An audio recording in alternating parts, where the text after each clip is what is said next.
iyadoo la fulinayo go'aankii golaha wasiirada ee xukuumadda federaalka Soomaaliya oo ahaa in dhammaan madaxda sare ee dawladdu ay ka qayb qaataan bilicda caasimadda ayuu ra'iisul wasaaraha xukuumadda federaalka Soomaaliya way weeliyeen xubno ka tirsan baarlamaanka golaha wasiirada waxa uu hogaamiyay olaha nadaafadda ee dib u soo celinta bilicda magaalada Muqdisho oo maanta loo asteeyay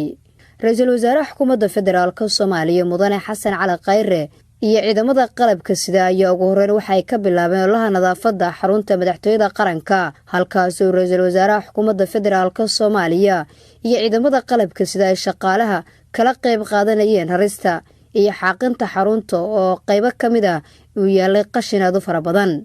waxaana ciidamada iyo shaqaalaha faray inay ka shaqeeyaan nadaafadda isla markaana ay hormuud u noqdaan horumarinta nadaafadda waddanka la doonayo in lagu sameeyo mudane Xasan Cali Khayre ra'iisul wasaaraha xukuumadda federaalka Soomaaliya waxa uu wasiiro shaqaale kala duwan ee wasaaradaha dawladda kala qayb qaatay olaha nadaafadda oo ay maanta mas'uuliyiinta dawladdu horseed u ahaayeen si loo soo celiyo bilicda caasimadda Soomaaliya oo ah muraayadda laga eego waddankeena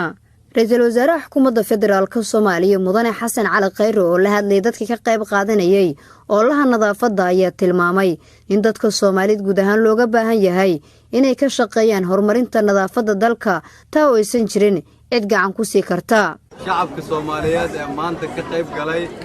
soo celinta bilicda magaalada Muqdisho waxaan mahad celinayaa wasiirada iyo shaqaalaha wasaaradaha kala duwan oo kulligood maanta u soo labistay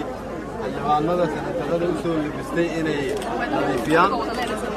shaqaalaha wasaaradaha oo dhan maanta waxay ka shaqeynayaan shaqaalaha walba inay nadiifiyaan wasaaradahooda madaxtooyada shaqaalaha ka shaqeeya xafiiska wasaaraha xafiiska madaxweynaha kulligood iyaguna waxay ka shaqeynayeen inay nadiifiyaan xafiisyadooda haddii aad aragtaan magaalada Muqdisho siday u taal dhammaan shacabka Soomaaliyeed way og yihiin inay ka jirto nadaafad darro aad u badan haddii annagu aan dalkeenna nadaafadiisa ka shaqayn weyno cid nooga shaqaynaysa mar adduunyada kama sugi karno inay qashinka jidadkeenna yaalla naga qaadaan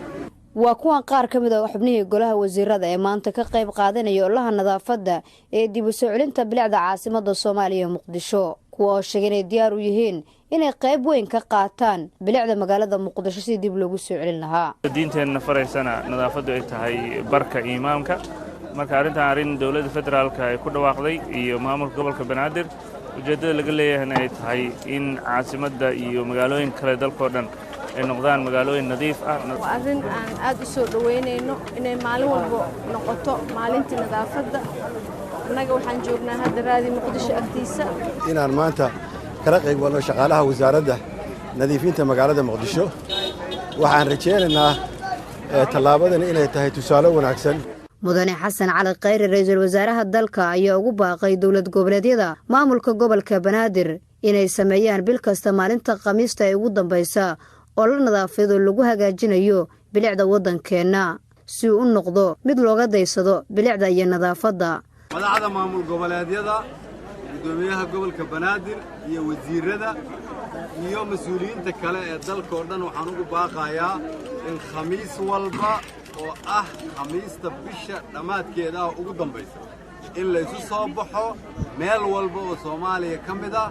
oo aan ugu yeerno maalintii nadaafadda Soomaaliya hadii ilaahay sanad kasta maanta oo kale ayaa guud ahaan laga xusaa maalinta nadaafadda adduunka waxayna madaxdeenu qaateen sanadkan in guud ahaan dalkeena laga sameeyo oo la nadaafado oo lagu hagaajinayo bilicda dalka maadaama ay nadaafaddu tahay iimaanka barkeeda isla markaana meel iska dhigay munaasabadihii waaweynaa ee lagu xusi jiray maalintaasi Nasr Bashiir Cali warbaahinta qaranka magaalada Muqdisho